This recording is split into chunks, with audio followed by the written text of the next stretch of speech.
The Tale of Peter Rabbit by Beatrix Potter. Published by Frederick Warne. Once upon a time, there were 4 little rabbits, and their names were Flopsy, Mopsy, Cottontail, and Peter. They lived with their mother in a sandbank underneath the root of a very big fir tree. "Now, my dears," said old Mrs. Rabbit one morning, "you may go down into the fields or down the lane, but don't go into Mr. McGregor's garden.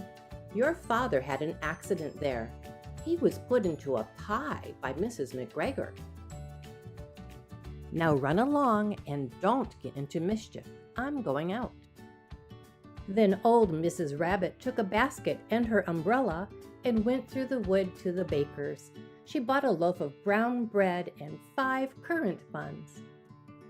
Flopsy, Mopsy, and Cottontail, who were good little bunnies, went down the lane to gather blackberries. But Peter, who was very naughty, ran straight away to Mr. McGregor's garden and squeezed under the gate.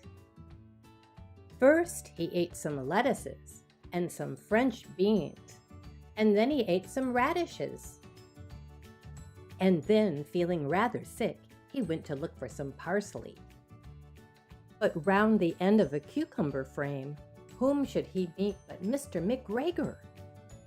Mr. McGregor was on his hands and knees planting out young cabbages, but he jumped up and ran after Peter, waving a rake and calling out, "Stop, thief!" Peter was most dreadfully frightened. He rushed all over the garden, for he had forgotten the way back to the gate. He lost one of his shoes among the cabbages, and the other shoe amongst the potatoes.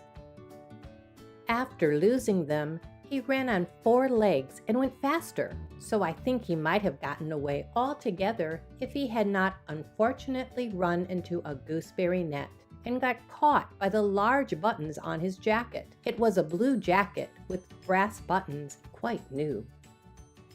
Peter gave himself up for lost and shed big tears, but his sobs were overheard by some friendly sparrows who flew to him in great excitement and implored him to exert himself. Mr. McGregor came up with a sieve, which he intended to pop upon the top of Peter, but Peter wriggled out just in time, leaving his jacket behind him, and rushed into the tool shed and jumped into a can. It would have been a beautiful thing to hide in if it had not had so much water in it. Mr. McGregor was quite sure that Peter was somewhere in the tool shed, perhaps hidden underneath a flower pot. He began to turn them over carefully, looking under each. Presently Peter sneezed. "Curdy-choo!" Mr. McGregor was after him in no time, and tried to put his foot upon Peter, who jumped out of a window, upsetting 3 plants. The window was too small for Mr. McGregor, and he was tired of running after Peter. He went back to his work. Peter sat down to rest. He was out of breath and trembling with fright, and he had not the least idea which way to go.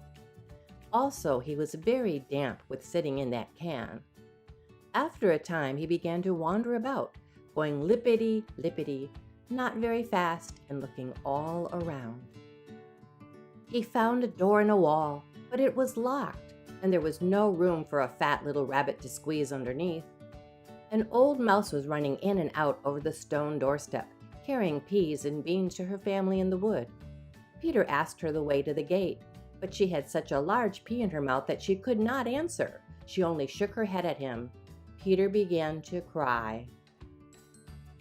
Then he tried to find his way straight across the garden, but he became more and more puzzled.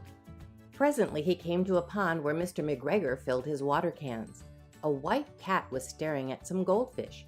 She sat very, very still, but now and then the tip of her tail twitched as if it were alive. Peter thought it was best to go away without speaking to her. He had heard about cats from his cousin little Benjamin Bunny. He went back towards the tool shed, but suddenly, quite close to him, he heard the noise of a hoe. Scritch, scratch, scratch, scritch.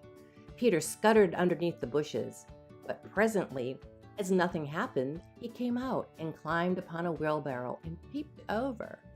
The first thing he saw was Mr. McGregor hoeing onions. His back was turned towards Peter, and beyond him was the gate. Peter got down very quietly off the wheelbarrow and started running as fast as he could go along a straight walk behind some black currant bushes.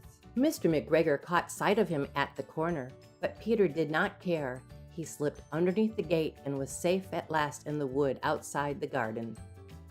Mr. McGregor hung up the little jacket and the shoes for a scarecrow to frighten the blackbirds. Peter never stopped running or looked behind him till he got home to the big fir tree. He was so tired that he flopped down upon the nice soft sand on the floor of the rabbit hole and shut his eyes.